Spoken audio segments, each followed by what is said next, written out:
Hey guys, welcome back. Jordan here at the Nutty Gnome Homestead. Today we're outside getting ready to work on our Oliver 550. Now, we had a bad battery terminal that I wanted to get fixed on this before we got started on anything else. If the battery terminals aren't working properly or if they're damaged, it's going to make working on everything else a lot more difficult. We want to make sure we have good ground, we have good connections everywhere. So today we're going to get this changed out real quick before we dig too deep into this tractor. Now, the phone didn't turn on whenever I was trying to take this video. I was trying to get this alternator cord out of here. It's crimped in here and I couldn't get it to open up enough, so I just clipped it off. Now the rest of this is stuck in there pretty tight. So, and as you guys can see here, this terminal is actually broke. I don't know how they did this, but they managed to do it pretty good. They've obviously worked on this before at some point.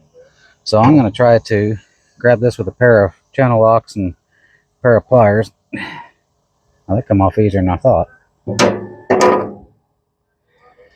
So there we go. We're going to get this cleaned up a little bit, knock off some of the corrosion. If you got a brush for these, whatnot, it does make it a little easier. I'm going to try to straighten out some of the bent wires. They don't look terrible. Not great, but not terrible. Now, I've got one of these battery terminal replacements.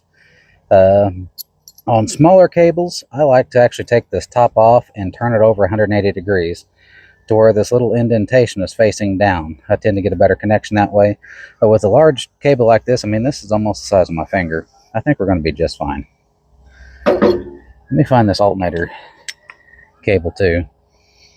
So I might strip that line just a little bit more. Make sure I got plenty to work with. Just using a pair of wire strippers.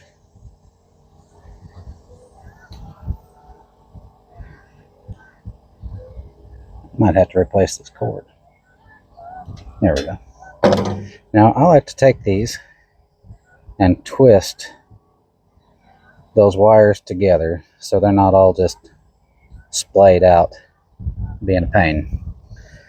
Now, since I've only got this connection here, I'm going to put this on top. That way, so when I've got this bolted down, it's going to come in nice and tight in contact, and we should not have any issues. I'm going to pinch this down tight, and this goes all the way up here to the front. Now, I've got a socket with a, what is this, 7/16 righty tighty lefty loosey.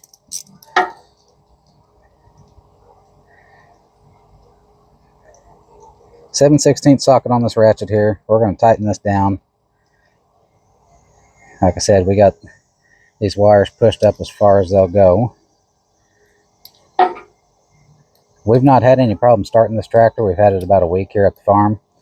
It's always started up just fine.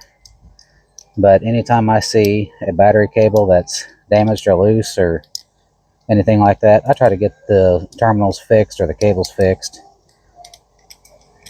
Because why add to your headache when you're working on these old tractors? If you got good connections, make sure your alternators work, generator, all that, everything else. So here we go, guys. We're going to get this tightened down.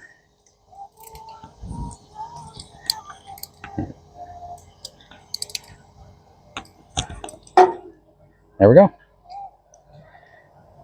And that'll fit right over top of there. We'll get it tightened down and we're good to go. So it really is that simple. Change out one of these battery terminals. This works the same for a car or a boat or a lot of other lawnmowers, so on and so forth. We're going to get this probably put back together because it's like 90-95 degrees today. I'm not sure how much longer we're going to stay out here. It's getting pretty hot and humid. Probably just go inside, have a piece of watermelon, and visit with the family. So you guys have any questions or comments, or you guys have any suggestions, let me know down below. If you guys are working on restoring a tractor, let me know. I like hearing about tractor restoration. So until next time, do me a favor, hit that like, share, and subscribe button, and we'll see you in the next video when we get to working on the Oliver 550.